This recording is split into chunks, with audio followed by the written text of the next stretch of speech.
Well, hello. My name is William Still. I'm sure you've heard of me. My famous book, The Underground Railroad, 1872. Of course, you've read it. Well, that's only one part of my life. Of course, I started out in New Jersey, along with my family. Stills all over. Many, many brothers and sisters, some that I had never met. Of course, you probably heard that famous story from my book when I met my brother Peter. He walked into the Pennsylvania anti-slavery office and told me his life, and I recognized his story as being part of my story, and he was my brother that I had never met. So at that point, I began to collect information about these people who were coming through the Pennsylvania anti-slavery office and the Vigilance Committee.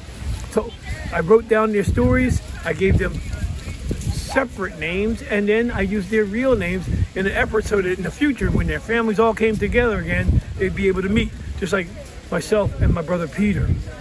So, yes, I believe in freedom. Yes, I'm an abolitionist. No, if it's illegal, then I am illegal. If it's a sin, then I am a sinner. But I work to free my people and people who are disadvantaged and held in a disadvantaged state. So that's what I'm all about. I wasn't so advantaged myself.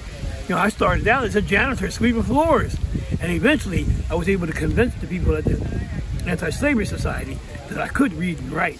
And ultimately, I came like a district leader, not a conductor, but one of the people that they bring to me. You remember the famous Harriet Tubman, of course.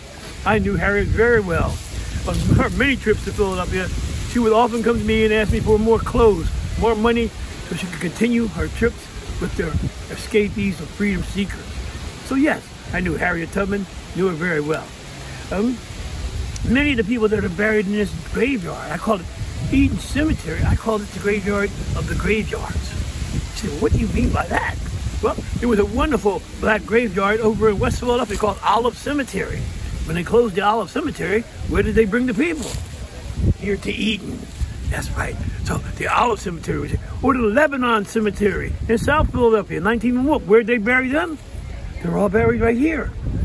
The Lebanon Cemetery, the Olive Cemetery, Mother Zoar's Cemetery. So as the cemeteries across town were closed down, as the town expanded, many of them would land here. And that's why I call this Eden Cemetery, the cemetery of the cemeteries. So there's so many exciting people, so many exciting stories. Right over there, you'll find my wife buried. A little bit further down, you'll find a stone for the famous James Fortin, one of the wealthiest black men in Philadelphia at the time of the 1820s.